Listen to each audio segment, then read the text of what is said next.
ओम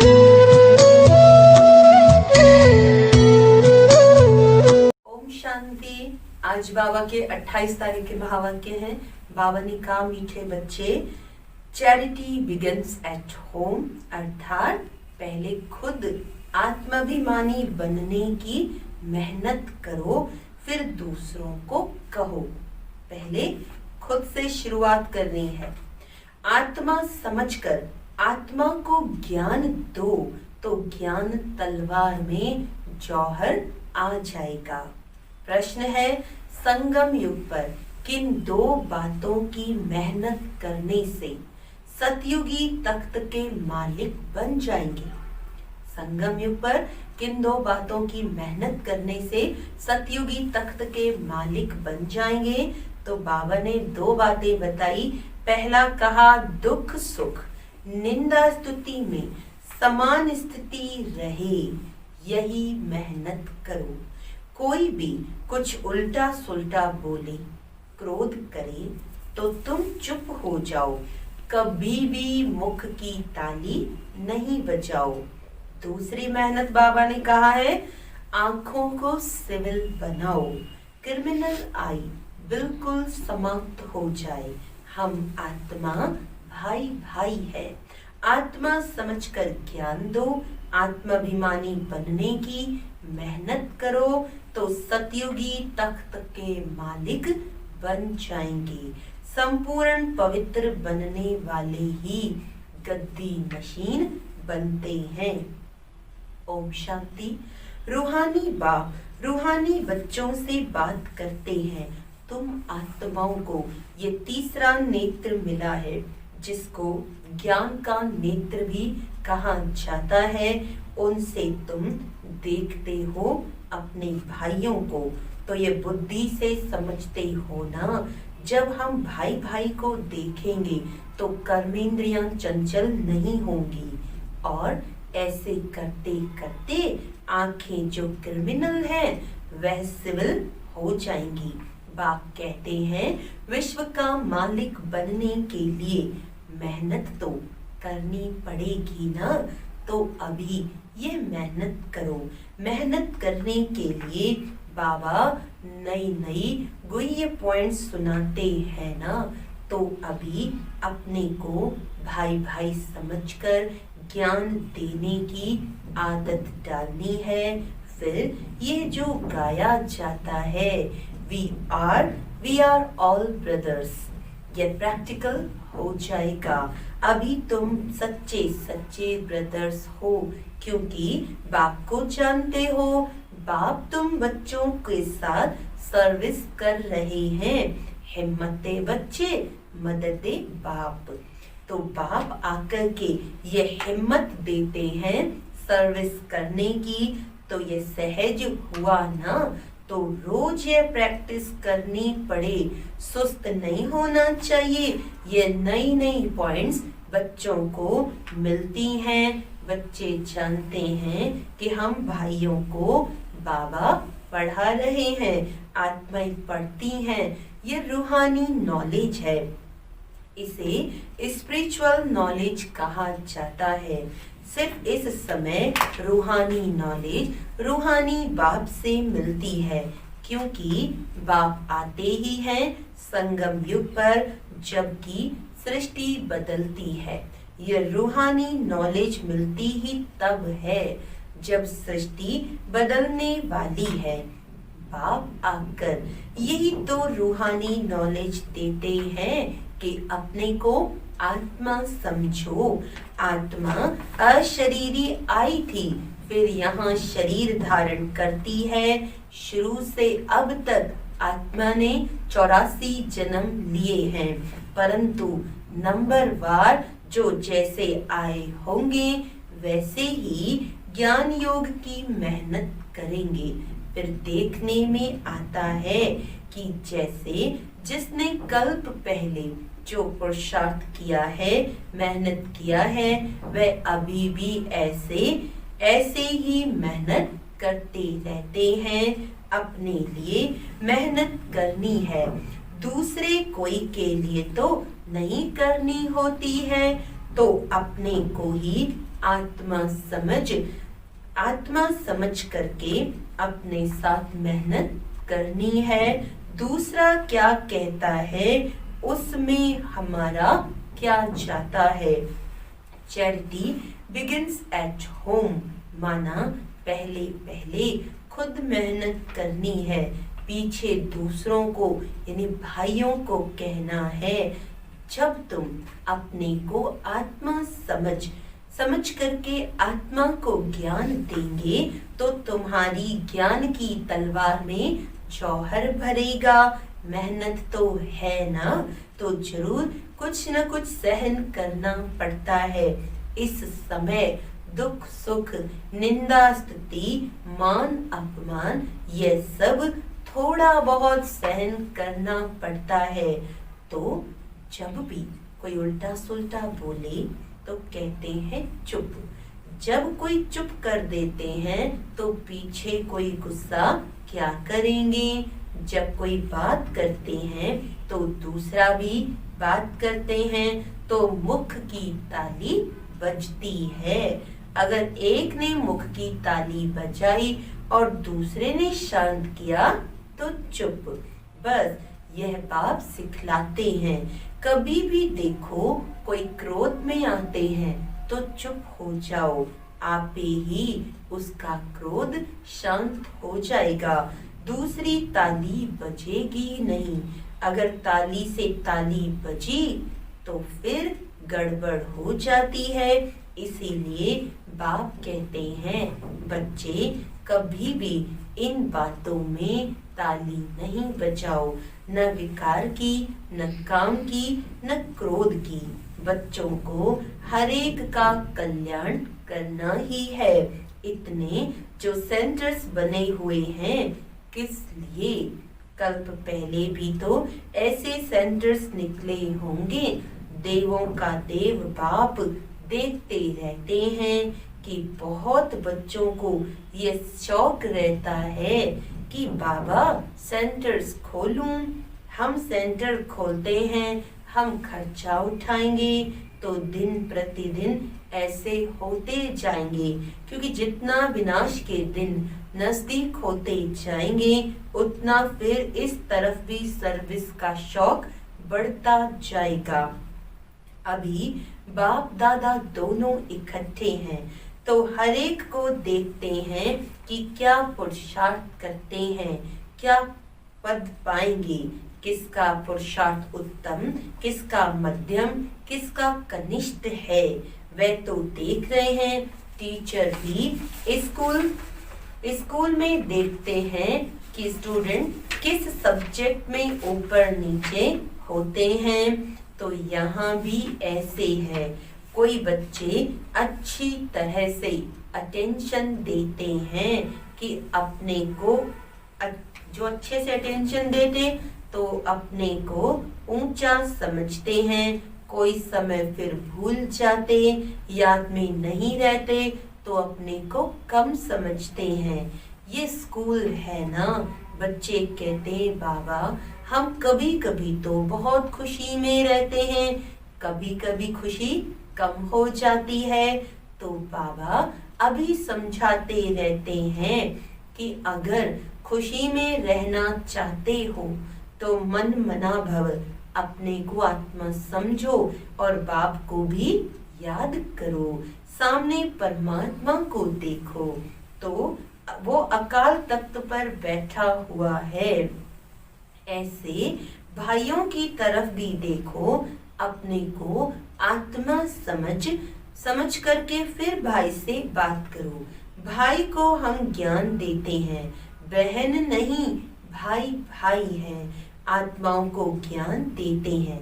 अगर यह आदत तुम्हारी पड़ जाएगी तो तुम्हारी जो क्रिमिनल आई है वो तो जो तुमको धोखा देती है वह आहिस्ते आहिस्ते बंद हो जाएगी। आत्मा में क्या करेगी? जब देहाभिमान आता है तब गिरते हैं, बहुत कहते हैं बाबा हमारी क्रिमिनल आई है। अच्छा, क्रिमिनल आई को अभी सिविल आई बनाओ। बाप ने आत्मा को दिया ही है तीसरा नेत्र। तीसरे नेत्र से देखेंगे तो फिर तुम्हारी देह को देखने की आदत मिट जाएगी। बाबा बच्चों को डायरेक्शन तो देते रहते हैं, इनको यानी ब्रह्मा को भी ऐसे ही कहते हैं। ये बाबा भी देह में आत्मा को देखेंगे तो इसको ही कहा जाता है रूहानी नॉलेज। देखो पद कितना ऊंच पाते हो, जबरदस्त पद है, तो पुरुषार्थ भी ऐसा करना चाहिए। बाबा भी समझते हैं कल्प पहले मुआफिक सबका पुरुषार्थ चलेगा। कोई राजा रानी बनेंगे, कोई प्रजा में चले जाएंगे।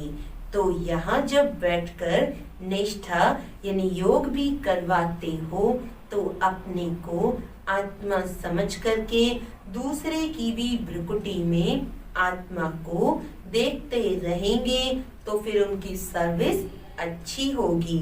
जो देही अभिमानी होकर बैठते हैं वो आत्माओं को ही देखते हैं। इसकी खूब प्रैक्टिस करो। अरे ऊंच पद पाना है तो कुछ मेहनत करेंगे ना। तो अभी आत्माओं के लिए यही मेहनत है। यह रूहानी नॉलेज एक ही दफा मिलती है और कभी भी नहीं मिलेगी, न कलयुग में न सतयुग में, सिर्फ संगम युग में। सो भी ब्राह्मणों को ये पक्का याद कर लो। जब ब्राह्मण बनेंगे तब देवता बनेंगे, ब्राह्मण नहीं बने तो फिर देवता कैसे बनेंगे।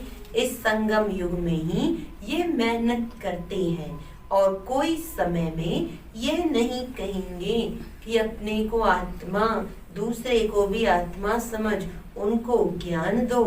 बाप जो समझाते हैं उस पर विचार सागर मंथन करो, जज करो कि क्या ये ठीक है, हमारे फायदे की बात है। हमको आदत पड़ जाएगी कि बाप की जो शिक्षा है सो भाइयों को देना है, फीमेल को भी देना है तो मेल को भी देना है। देना तो आत्माओं को ही है, आत्मा ही मेल फीमेल बनी है, बहन भाई बनी है।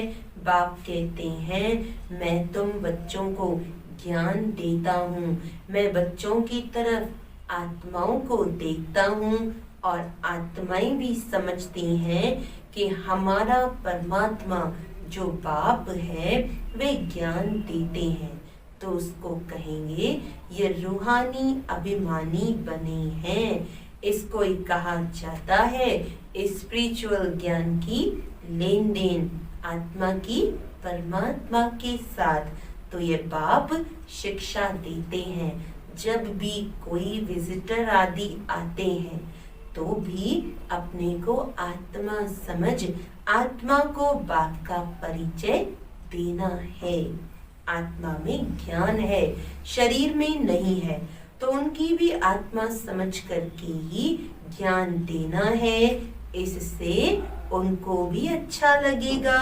जैसे कि ये जौहर है तुम्हारे मुख में, इस ज्ञान की तलवार में जौहर भर जाएगा, क्योंकि देही अभिमानी होते हो ना। तो यह भी प्रैक्टिस करके देखो। बाबा कहते हैं जज करो ये ठीक है। और बच्चों के लिए भी ये कोई नई बात नहीं है, क्योंकि बाप समझाते ही सहज करके हैं। चक्र लगाया, अब नाटक पूरा होता है। अभी बाबा की याद में रहते हैं। तमो प्रधान से सतो प्रधान बन, सतो प्रधान दुनिया का मालिक बनते हैं। फिर ऐसे ही सीढ़ी उतरते हैं। देखो कितना सहज बताते हैं। हर 5000 वर्ष के बाद मेरे को आना होता है। ड्रामा के प्लान अनुसार मैं बंधायमान हूँ। आकर के बच्चों को बहुत सहज याद की यात्रा सिखलाता हूँ। बाप की याद में अंतमति सो गति हो जाएगी। यह इस समय के लिए है, यह अंतकाल है।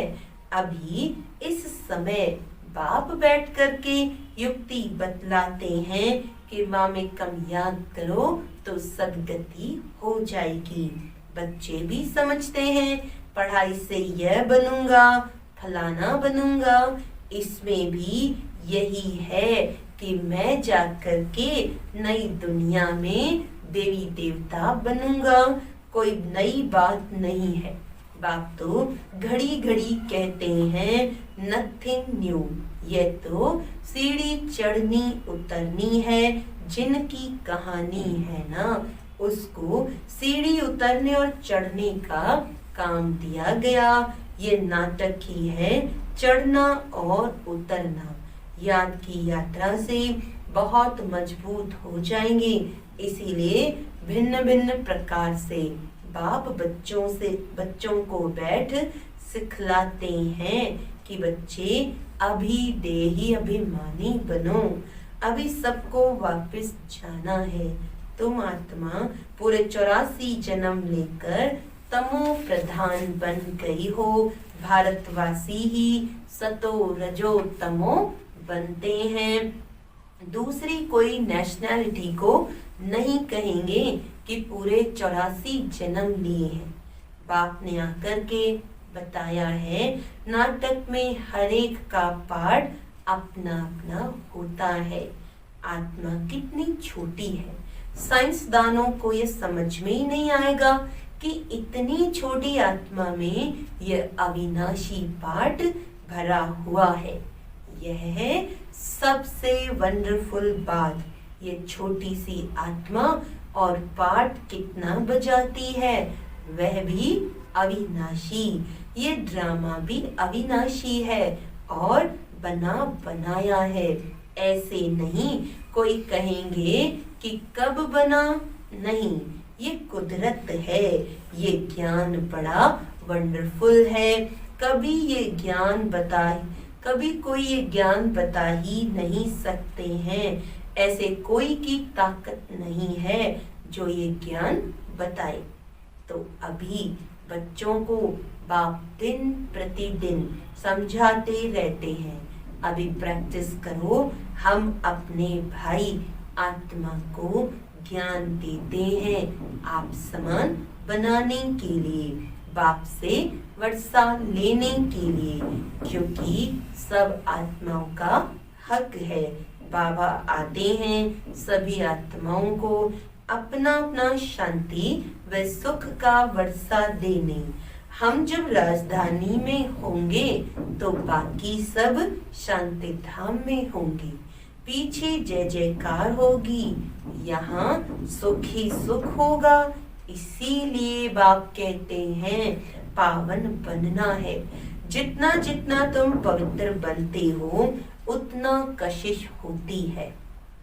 जब तुम बिल्कुल पवित्र हो जाते हो तो गद्दी नशीन हो जाते हो। तो यह प्रैक्टिस करो। ऐसे मत समझना कि बस यह सुना और कान से निकाला, नहीं। इस प्रैक्टिस बगैर तुम चल नहीं सकेंगे। अपने को आत्मा समझो, वह भी आत्मा भाई भाई को बैठकर समझाओ। रूहानी बाप रूहानी बच्चों को समझाते हैं। इसको कहा जाता है रूहानी स्पिरिचुअल नॉलेज। स्पिरिचुअल फादर देने वाला है। जब चिल्ड्रन पूरा स्पिरिचुअल बन जाते हैं, एकदम प्योर बन जाते हैं, तो जाकर सतयुगी तख्त के मालिक बनते हैं। जो प्योर नहीं बनेंगे वो माला में नहीं आएंगे। माला का भी कोई अर्थ तो होगा ना। माला का राज दूसरा कोई भी नहीं जानते। माला को क्यों सिमरते हैं?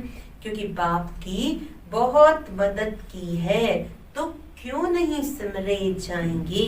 तुम सिमरे भी जाते हो, तुम्हारी पूजा भी होती है और तुम्हारे शरीर को भी पूजा जाता है। और मेरी तो सिर्फ आत्मा को पूजा जाता है। देखो तुम तो डबल पूजे जाते हो, मेरे से भी जास्ती। तुम जब देवता बनते हो तो देवताओं की भी पूजा करते हैं, इसीलिए पूजा में भी तुम तीखे, यादगार में भी तुम तीखे और बादशाही में भी तुम तीखे। देखो कितना ऊंचा बनाता हूँ। तो जैसे प्यारे बच्चे होते हैं, बहुत लव होता है, तो बच्चों को कूल्हे पर माथे पर रखते हैं, पापा एकदम सिर पर रख देते हैं। बाबा अपने बच्चों को दम अपने से भी ऊंचा बना देते। अच्छा, मीठे मीठे सिकिलदे बच्चों प्रति माता पिता बाप दादा का याद प्यार और गुड मॉर्निंग। रूहानी बाप की रूहानी बच्चों को नमस्ते। हम रूहानी बच्चों की रूहानी बाप दादा को याद प्यार गुड मॉर्निंग, नमस्ते नमस्ते नमस्ते जी। धारणा के लिए आज बाबा ने पक्का कराया है, गायन और पूजन योग्य बनने के लिए स्पिरिचुअल बनना है। गायन और पूजन योग्य बनने के लिए स्पिरिचुअल बनना है, आत्मा को प्योर बनाना है, आत्माभिमानी बनने की मेहनत करनी है। मन मना भव के अभ्यास द्वारा अपार खुशी में रहना है। स्वयं को आत्मा समझकर आत्मा से बात करनी है, आंखों को सिविल बनाना है। वरदान है, सदा काल के अटेंशन द्वारा विजय माला में पिरोने वाले, सदा काल के अटेंशन द्वारा विजय माला में पिरोने वाले बहुत समय के विजयी भव। बहुत समय के विजयी विजय माला के मणके बनते हैं। विजयी बनने के लिए सदा बाप को सामने रखो। जो बाप ने किया वही हमें करना है। हर कदम पर जो बाप का संकल्प वही बच्चों का संकल्प, जो बाप के बोल वही बच्चों के बोल, तब विजयी बनेंगे।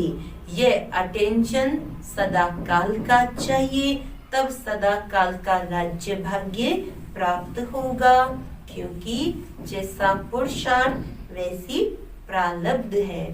सदा का पुरुषार्थ है तो सदा का राज्य भाग्य है। स्लोगन है, सेवा में सदा जी हाजिर करना। सेवा में सदा जी हाजिर करना, यही प्यार का सच्चा सबूत है।